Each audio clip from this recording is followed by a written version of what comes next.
शुरू अल्लाह के नाम से और करोड़ हा दरूद व सलाम मोहम्मद अरबी सल्लल्लाहु अलैहि वसल्लम और उनकी आल पर। मैं हूं डॉक्टर रऊफ़ राना और आप देख रहे हैं मेरा YouTube channel pharmacist online. Pakistan में शुगर का मर्ज़ तेज़ी से बढ़ रहा है और बहुत सारी अद्वियात इस सिलसिले में मार्केट में अवेलेबल है। आज हम जीविया एम के बारे में डिस्कस करेंगे कि जीविया एम किस तरीके से शुगर को कंट्रोल करती है, इसके अंदर कौन कौन से इंग्रेडिएंट पाए जाते हैं, किस उम्र के अफराद को इसका इस्तेमाल नहीं करना चाहिए और इसके मुमकिन साइड इफ़ेक्ट्स क्या क्या हो सकते हैं। ये तमाम मालूमात हमारी आज की इस वीडियो का मौजू है। इससे पहले कि अगर आपने हमारा ये चैनल सब्सक्राइब नहीं किया तो बराए करम इसको सब्सक्राइब कर लीजिए ताकि हमारे आने वाली तमाम वीडियोज़ तवातर के साथ आपको मिलती रहें। जीविया एम के अंदर जो इंग्रेडिएंट जो साल्ट पाया जाता है इसे विल्डाग्लिप्टिन और मेटफॉर्मिन कहते हैं। इसके अंदर 2 साल्ट पाए जाते हैं।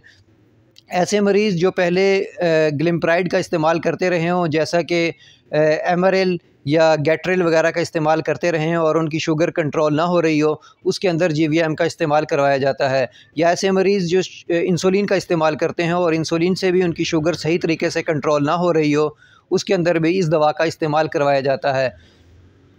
या ऐसे मरीज़ जो सिर्फ ग्लूकोफेज वगैरह का इस्तेमाल करते हैं और इससे भी उनकी शुगर बेहतर तौर पे कंट्रोल ना हो रही हो, तो उसके अंदर जीविया एम का इस्तेमाल करवाया जाता है। चूँकि जीविया एम के अंदर 2 किस्म के इंग्रेडिएंट पाए जाते हैं। अब हम दोनों इंग्रेडिएंट को बारी बारी डिस्कस करते हैं। पहला है विल्डाग्लिप्टिन।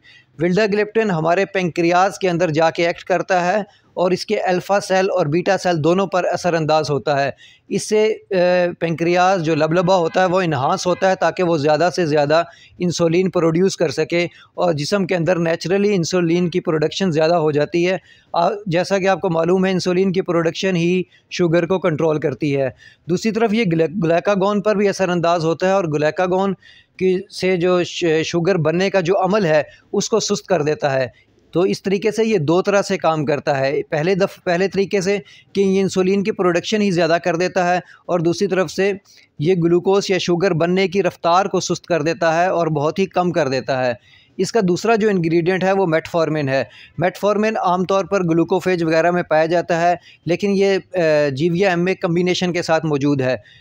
गेटफॉर्मिन इंसुलिन की सेंसिटिविटी जिन लोगों में होती है, यानी कि इंसुलिन के काम करने की सलाहियत जिन लोगों में कम हो जाती है। इंसुलिन प्रोड्यूस तो हो रही होती है लेकिन इंसुलिन ने जिस जगह पर जाके एक्ट करना होता है उस जगह पे ब्लॉक लग जाता है। उस ब्लॉक या उस लॉक को तोड़ता है और इंसुलिन की जो काम करने की सलाहियत है, उसकी अफादियत है, उसको ज़्यादा कर देता है।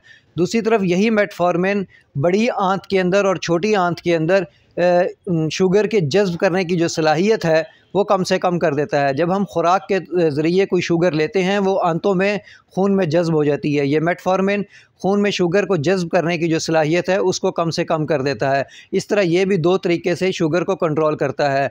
और अगर हम कम्बिनेशन के साथ ये विल्डाग्लिप्टिन और मेटफॉर्मिन जो कि जीविया एम के अंदर मौजूद होता है, ये इस्तेमाल करें तो शुगर बेहतर अंदाज से कंट्रोल हो सकती है। इसमें एक एहतियात ज़रूर करनी होती है कि ऐसे मरीज़ जिनके गुर्दे सही तौर पे काम कर रहे हों वो तो इस दवा का इस्तेमाल बहुत अच्छे तरीके से कर सकते हैं, लेकिन ऐसे मरीज़ जिनके शुगर की वजह से या और किसी वजह से गुर्दे के काम करने की सलाहियत कम हो जाती है, उसमें इस दवा का इस्तेमाल इंतहाई सोच समझ के करना चाहिए।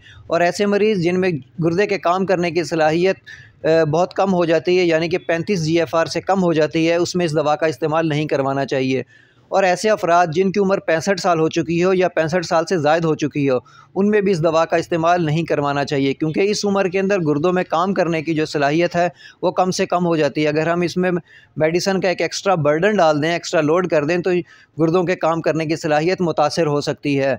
इसके मुमकिन साइड इफ़ेक्ट में सर चकराना, मतली की कैफियत वगैरह हो सकती है, लेकिन ये सब किस्म के लोगों को नहीं होती। कुछ मरीज़ों में पेट ख़राब की भी शिकायत मौसूल हुई हैं, लेकिन वक्त के साथ साथ और दवा को इस्तेमाल करते के साथ साथ ये जो अलामात हैं ये ख़त्म हो जाती हैं। इसके इस्तेमाल से जिस्म में B12 की जो मिकदार है वो कम हो जाती है, इसलिए ऐसे मरीज़ों को वक्तन फ़वक्तन B12 की जो है मेथी कोबाल वगैरह ये खाते रहना चाहिए।